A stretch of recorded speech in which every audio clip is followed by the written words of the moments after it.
Okay friends, આપણે સાદા સમીકરણમાં અત્યાર સુધી જેટલું શીખ્યા તેમાં હવે આપણે આગળ શીખીએ. તો આપણે આગળ શીખવાનું છે કે નીચેના સમીકરણો ઉકેલો, એટલે કે આપણે સમીકરણને ઉકેલવાના છે. તો શું કરવાનું છે કે 2x + 13 = -7 એ આપણને આપેલું છે. તો આપણે તેના પરથી સમીકરણને ઉકેલવાનું છે. તો ચલો ફ્રેન્ડ્સ, આપણે ઉકેલીએ. તો હવે આપણે આનો ઉકેલ મેળવવાનો છે. તો ચલો કરી લઈએ. તો શું છે આપણું સમીકરણ કે 2x + 13 = -7. તો ફ્રેન્ડ્સ, આવી રીતે આપણો ઉકેલ છે. તો આપણે ઉકેલવાનો છે એટલે કે શું કરવાનું છે તો કે આપણે x ની કિંમત શોધવાની છે. તો ચલો ફ્રેન્ડ્સ, આપણે x ની કિંમત શોધી લઈએ. ઓકે, તો કે 2x હવે બરાબર ને બરાબર આપણે એકદમ રાખીએ. હવે -7 છે તેને આ તે છે એટલે બરાબર ની બીજી સાઈડ લઈએ એટલે કે -13 એટલે કે 2x બરાબર તો 7 ને 13 હવે બાદબાક બે માઈનસ છે તો શું થશે તો કે સરવાળો થશે અને મોટાની નિશાની એટલે કે 20. તો હવે x બરાબર શું થશે તો કે -20/2 એટલે કે x બરાબર શું થશે તો કે 10 એટલે કે -10. આ મળી ગઈ આપણને x ની કિંમત.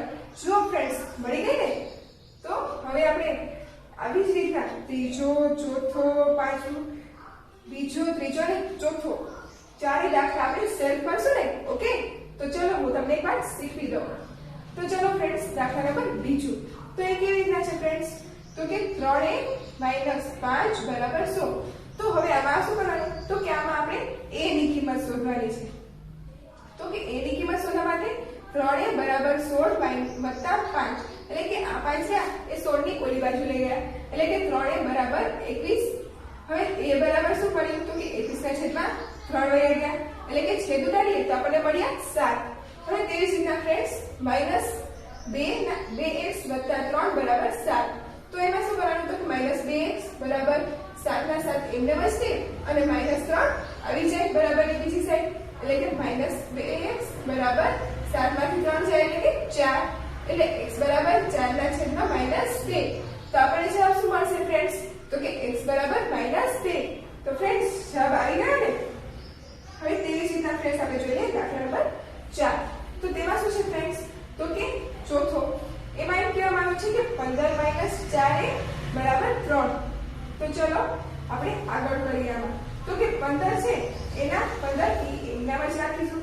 -3 તો કે -3 આ બાજુ લાવીએ એટલે કે માઈનસ થઈ જાય અને બરાબર એમને વચ્ચે અને 4a છે બરાબરની બીજી સાઈડ લઈ ગયા એટલે કે 4a. હવે શું કરવાનું તો કે 15 માંથી 3 બાદ કરવાના એટલે શું આવશે તો કે 12 બરાબર 4a. હવે 4a છે એટલે કે 12/4 એટલે કે છેદ ઉડાડીશું એટલે આપણને 3 મળે. તો આપણને a બરાબર શું મળ્યા તો કે 3. હવે ફ્રેન્ડ્સ, આ પાંચમો દાખલો છે એ થોડો આનાથી અલગ છે તો હું તમને શીખી દઉં. ઓકે, તો ચલો આપણે જોઈએ દાખલા નંબર 5. તો દાખલા નંબર 5 માં શું કીધું છે કે x/2 -3 = 5. ફ્રેન્ડ્સ, આવી રીતે આપ્યું છે ને. તો ચલો હવે આપણે જોઈએ. તો આમાં પણ આપણે શું કરવાનું છે તો કે x ની કિંમત શોધવાની છે. તો ચલો જોઈએ. તો કે x/2 હવે બરાબર ને બરાબર એમ રાખીએ અને 5 અને -3 છે તે બરાબરની બીજી સાઈડ જાય તો થઈ જાય સોરી ફ્રેન્ડ્સ. હવે x/2 છે એ એમને જ રાખીએ અને બરાબર ને બરાબર એમને વચ્ચે. હવે આ -3 છે એટલે 5 આ બાજુ લઈ લેવું એટલે -5 અને 3 છે તે ઓલી બાજુ લઈ જાય એટલે કે +3. હવે શું કરીશું ફ્રેન્ડ્સ તો કે x/2 અને બરાબર હવે 5 માંથી 3 જાય તો શું થશે તો કે -2. તો શું કરવાનું તો કે x બરાબર આ 2 ગુણ્યા આ 2 એટલે કે -2 ગુણ્યા 2 એટલે કે -4. તો ફ્રેન્ડ્સ, આપણો જવાબ શું આવ્યો તો કે x બરાબર -4. ફ્રેન્ડ્સ, આવી ગયો ને. તો હવે દાખલા નંબર 6 જોઈએ. તો દાખલા નંબર 6 એ દાખલા નંબર 5 જેવો છે તો આપણે સેલ્ફ કરી જોઈશું ને. તો ચલો ફ્રેન્ડ્સ, હું તમને એક વાર બતાવી દઉં પછી આપણે તમે જાતે કરશો. તો આપણને આપ્યો છે 16 - x/3 = 15.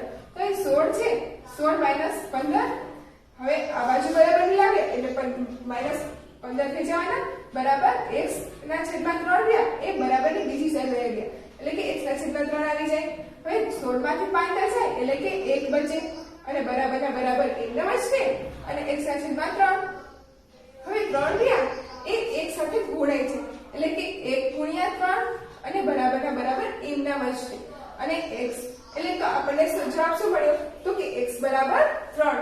આ મળી ગયો આપણો જવાબ. ફ્રેન્ડ્સ, બધાને મજા આવે છે ને?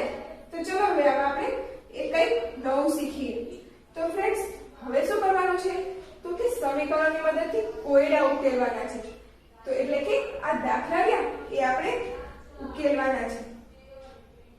તો હવે આપણે થોડું નવું શીખીએ. ઓકે, તો ચલો આ નવું શીખવા માટે આપણે થોડું પહેલા જોઈ લઈએ. તો શું કરવાનું છે તો કે આપણને કીધું છે કે રાધાની માતાની ઉંમર રાધાની ઉંમરના 3 ગણાથી 2 વર્ષ વધારે છે. એટલે કે આપણને કીધું છે કે રાધાની ઉંમર એ રાધાની ઉંમરની માતાની ઉંમર નહીં, એ રાધાની ઉંમર કરતા 3 ગણાથી 2 વર્ષ વધારે છે.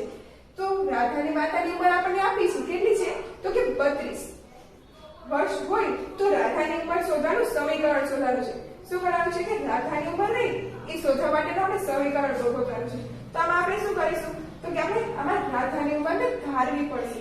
તો ચલો આપણે ફ્રેન્ડ્સ કંઈક નવું શીખીએ અને જોઈએ. તો શું કરીશું આમાં તો પહેલા કરવાનું કે ધારો કે આપણે શું કરીશું કે રાધાની ઉંમર ધારીશું.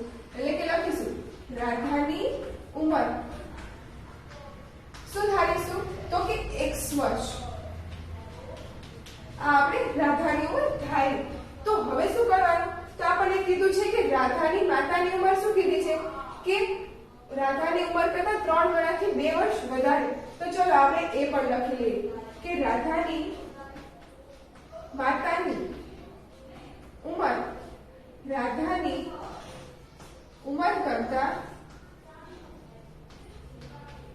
કેટલી છે તો કે 3 ગણાથી 2 વર્ષ વધારે.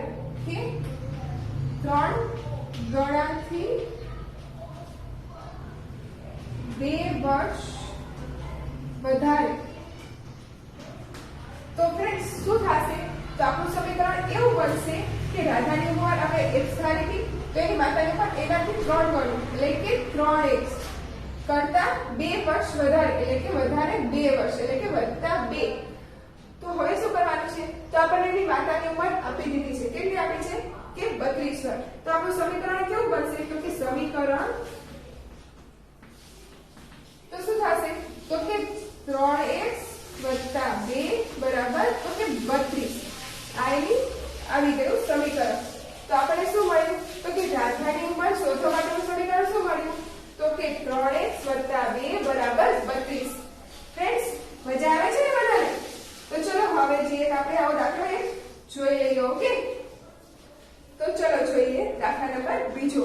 તો ફ્રેન્ડ્સ, એમાં આપણે શું શીખ્યું છે તો એમાં આપણે કહેવામાં આવ્યું છે કે મનેશનું વજન ભાવેશના વજનના બમણાથી 3 કિલોગ્રામ ઓછું છે.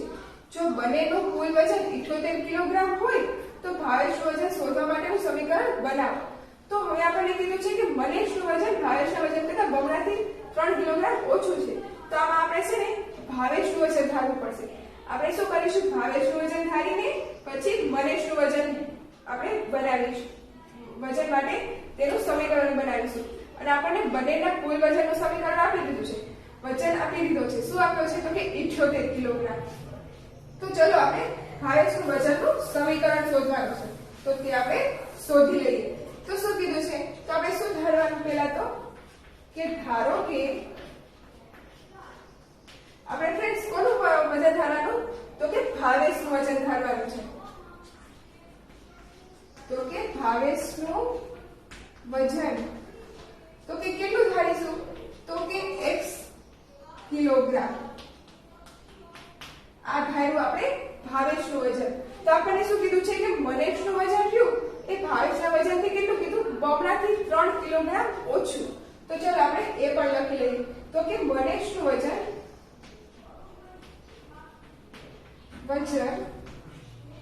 ભાવેશના વજનથી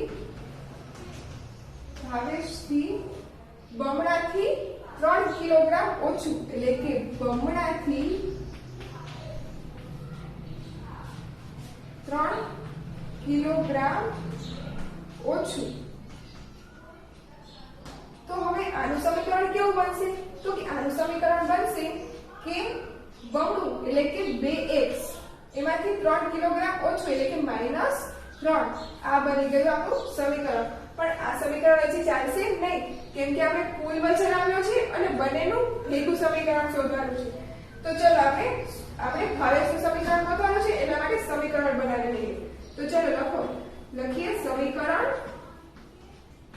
બરાબર શું કરવાનું? તો કે મનેશનું વજન અને ભાવેશનું વજન, એટલે કે મનેશનું વજન અને ભાવેશનું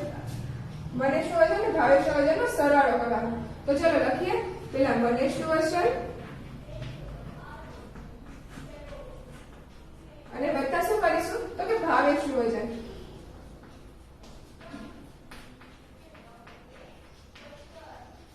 તો હવે મનેશનું વજન શું છે? તો કે 2x -3 અને વત્તા ભાવેશનું વજન શું છે? તો કે x. તો હવે શું કરવાનું? તો કે આ 1x અને આ 2x બેનો શું થશે? સરવાળો, એટલે કે 2 અને 1 એટલે કે 3x -3. હવે બેનો ટોટલ વજન આપણને આપ્યો છે. તો કે શું આપ્યો છે? તો કે આપણને 78 kg આપ્યો છે. તો ચલો બરાબર 78. આ મળી ગયું આપણને સમીકરણ. તો આપણું સમીકરણ શું બન્યું? ભાવેશના વજન શોધવા માટેનું. તો કે 3x - 3 બરાબર 78. ફ્રેન્ડ્સ, બધાને મજા આવી ને અને બધાને આવડી પણ ગયું ને? તો ચલો હવે આવા બીજા દાખલાઓ સાથે આપણે ફરી મળીએ. Thank you.